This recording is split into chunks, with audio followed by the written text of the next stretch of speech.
Ever wondered what it was like to live in ancient Egypt 3,000 years ago? To be one of the workers building the mighty pyramids? Well, if you've never experienced that, you're about to today. We're going to journey back in time and experience 3,000-year-old life, all in this short video. And if you're new here, make sure to hit that subscribe button and like this video. All right, let's get started. Imagine waking in the land of ancient Egypt, a civilization born beside the vast, life-giving Nile. Before the pharaoh rises, a world already stirs. Here, every day begins with the sun, a deity himself, watching over a realm shaped by the river's flood and retreat. The climate is fierce and unyielding. By day, Egypt's skies blaze with the world's hottest sun, but in the blue hush of dawn, cool breezes carry scents of wet soil and lotus. In these early hours, marketplaces slowly awaken, their silence broken by the bleating of goats and the hammering of bakers at their ovens. Across the water, flocks of ibis take flight. Work crews gather near the temples, ready to honor the gods and to obey the pharaoh's will. Yet to most, life in Egypt is not all luxury. Laborers shape each stone and till each field, their sweat and hopes fueling an eternal kingdom. And at the heart of this world, one figure reigns supreme, the pharaoh. Believed both man and God, his word as powerful as the Nile's flood. Today, we will enter the palace, walk with the divine ruler, and witness a day in the life of a pharaoh, one that will echo through the sands of time. Within cool, shadowed chambers, the pharaoh lies beneath linens woven from the finest flax. The room quiet, but for murmured prayers of loyal attendants. Before sunrise, chosen servants slip in, carrying clay jars of scented water and fresh lotus petals. For the pharaoh, even the simplest acts, bathing, waking, dressing, are ritual, honoring both royalty and divinity. Attendants whisper invocations, hoping to draw peace from the gods into every moment. Outside, a priest awaits, holding aloft burning incense. As the chosen child of gods, every day for the pharaoh begins in sacred ceremony. He is adorned with regal splendor, the Nemes headdress, etched with the asp and vulture, symbols of kingship over Lower and Upper Egypt. Gold bracelets and lapis rings testify to his unrivaled wealth and connection to the divine. Today, like every day, he must look and act the part of a living god whose eyes see beyond the horizon of mortals. While the palace wakes, birdsong and the hush of river winds drift through latticed windows, mingling with murmurs from distant courtyards. As he steps from his chambers, all bow. No one meets his gaze directly, for to see the pharaoh's eyes is to look upon the sun itself.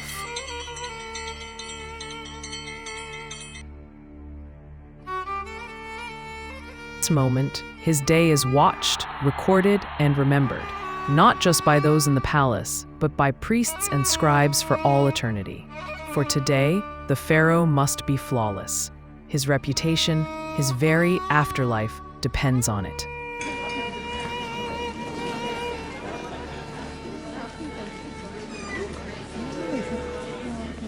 Now, prepared and purified, the pharaoh prepares to greet the world outside, a nation waiting for his every command.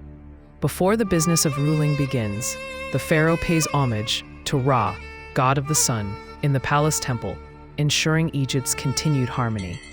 Priests sing hymns in ancient tongue, they burn frankincense, wave palm leaves, and offer gifts of bread, wine, and honey.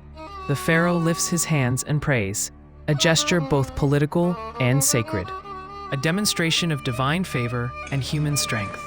With rituals complete, he turns to his counselors, the vizier, high priest, and commanders, all gathered to report on the affairs of the day. Land disputes and granary stocks, upcoming trade caravans. The pharaoh listens with steady wisdom. His decisions will echo across every corner of Egypt. Today, plans are reviewed for a great and eternal monument, the construction of a pyramid that will secure his name for centuries to come. In a special chamber, the pharaoh meets his chief architect and master engineer. Together, they review grand plans, how to raise a pyramid that will stand for eternity. The task is immense.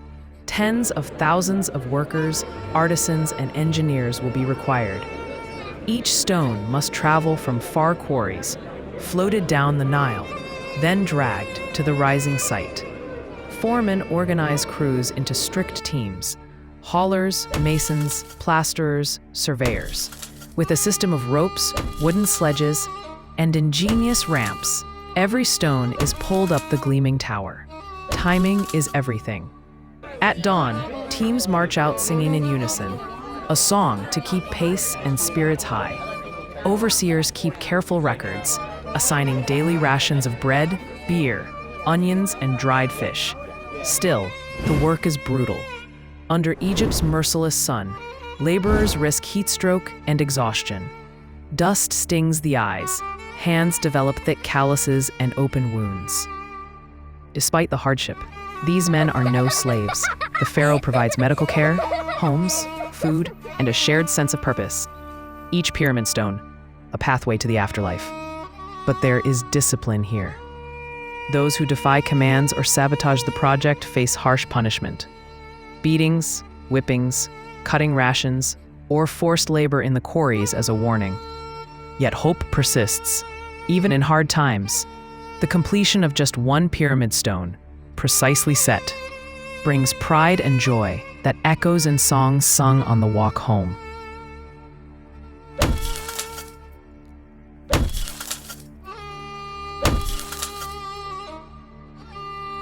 Above all, the weather rules their lives. A dry season is for building. When the Nile floods, laborers return to their villages to tend crops and honor local gods. On some days, hot winds, called Khamsin, sweep in from the desert, turning the air to fire and choking all with dust. But the promise is clear. When the pyramid stands complete, the pharaoh's memory and every worker's toil will be immortal. For these people, Egypt's greatness is more than myth. It is sweat, skill, and shared determination, passed down stone by stone.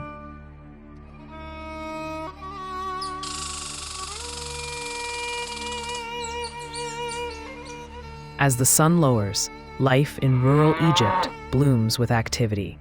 In the palace kitchens and farming villages, food is at the heart of every day. Egypt's people rely on the Nile cycle, planting wheat and barley after the flood, then harvesting under the blazing summer sun. Storage is everything. Deep within mud brick granaries, baskets of wheat and barley are sealed away to feed the land when drought comes. To protect this bounty, families craft simple honey from the hives of wild bees, a treat, medicine, and preservative prized above all. Honey's use in Egypt was legendary, not just for food, but as a sacred part of offerings and as a natural healer. Honey was sometimes even buried in royal tombs for use in the afterlife. Elsewhere, families prepare for feasts: grapes, figs, lentils, onions, duck, and river fish. Bread shaped like birds for the children, spiced with coriander. Each meal is a celebration of the Nile's generosity, the farmer's effort, and the shared hope for another fruitful year. In the royal palace, the pharaoh's table is a marvel. Imported dates, honey cakes, lotus wine, servants moving silently in ritual perfection. As night falls, giant stores of grain and honey are guarded with care by men, cats, and sacred prayers. Every crumb, every drop of sweetness, a testament to Egypt's abundance. For Egyptians, life and death were entwined. All labors and feasts, in the end, prepared the way to eternity, ensured by ritual and the mysterious process of mummification. The bodies of kings and nobles are brought by midnight procession to the house of purification. Here begins the sacred art, removing organs, anointing flesh with resin, swaddling the body in endless lengths of linen. The heart is left inside, the seat of the soul. Lungs, liver, and stomach are sealed in canopic jars, each bearing a god's face. Finally, the priests seal eyes and lips, speaking the words of passage. The body is wrapped and placed in a carved sarcophagus, painted gold, inscribed with spells for the afterlife. All this is watched by the pharaoh, whose own journey through life and death must be perfect. For just as the pyramid promises eternal name, the mummy preserves eternal being. The pharaoh's might is the strength of Egypt itself. His mere word can begin wars, command harvests, or consecrate temples, reshaping the destiny of an entire nation. Symbolically, he wields the crook and flail, the signs of mastery over the land and its people. In ceremonies, these symbols radiate divine authority, reminding all present of the pharaoh's part-god nature. To rule well, the pharaoh performs daily rituals above all else, making offerings, invoking blessings, and commanding the forces of Maat, the goddess of harmony and justice.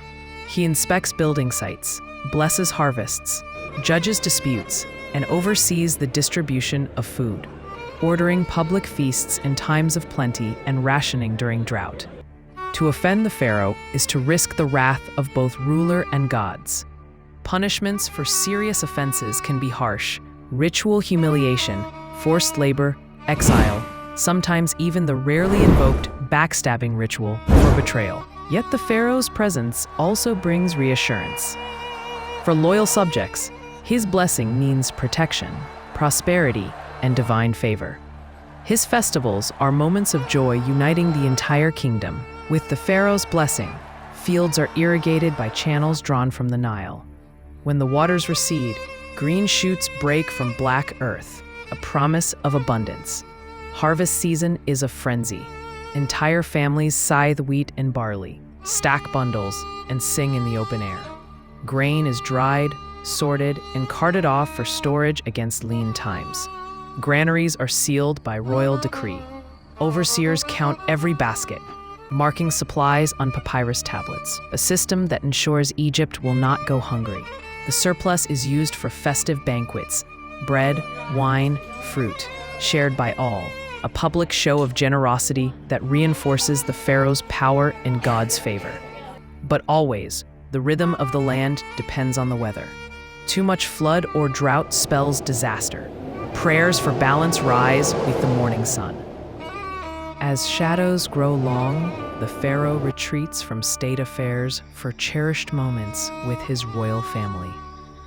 Queen, children, and cherished pets. Storytellers share tales of gods and ancestors by torchlight. The royal children listen wide-eyed as dancers whirl and musicians pluck sweet notes. Sometimes the family plays games. Senet, the game of passing, which echoes the journey to the afterlife. Or Hounds and Jackals, a test of cleverness and luck. As night deepens, the pharaoh walks with his queen among sweet-scented gardens, the air alive with the hum of insects and distant croak of frogs by the Nile. Even in these private hours, reminders of divinity are present. Amulets, carved idols of gods, prayers spoken beneath the stars for good health and eternal legacy. Night in the palace is a time of solemn ceremony. The pharaoh enters the inner sanctum for final prayers, smoke from incense curling toward painted constellations overhead. Priests recite ancient spells to guard against chaos and ensure rebirth. The air is thick with sacred music, the sense of eternity settling like a warm cloak. Finally, the pharaoh returns to his private quarters. He washes once more, offerings of honey and wine set by his bed, and lays down upon linen sheets embroidered with protective spells. Outside, the palace grows quiet, but for the distant sounds of night, Nile frogs, the wind sighing through reeds, the hush of a sleeping city. In dreams, the pharaoh journeys into the realm of the gods, a golden bark easing through starlit waters, guided by ancient deities toward rebirth and everlasting glory. Thus ends a single day under the sun, but the pharaoh's story endures. In every monument, harvest, honey jar, and hymn, His presence touches the world. His deeds are written in stone, his spirit guarded in gold. And his name, spoken in prayers, carries on by the river that gave birth to Egypt. The magic of Egypt, its secrets, its struggles, and its wonders, remains a part of all who remember the Pharaoh and the world he shaped. Thank you for joining this journey through a day in the life of a pharaoh. May the story and the spirit of ancient Egypt endure in your heart.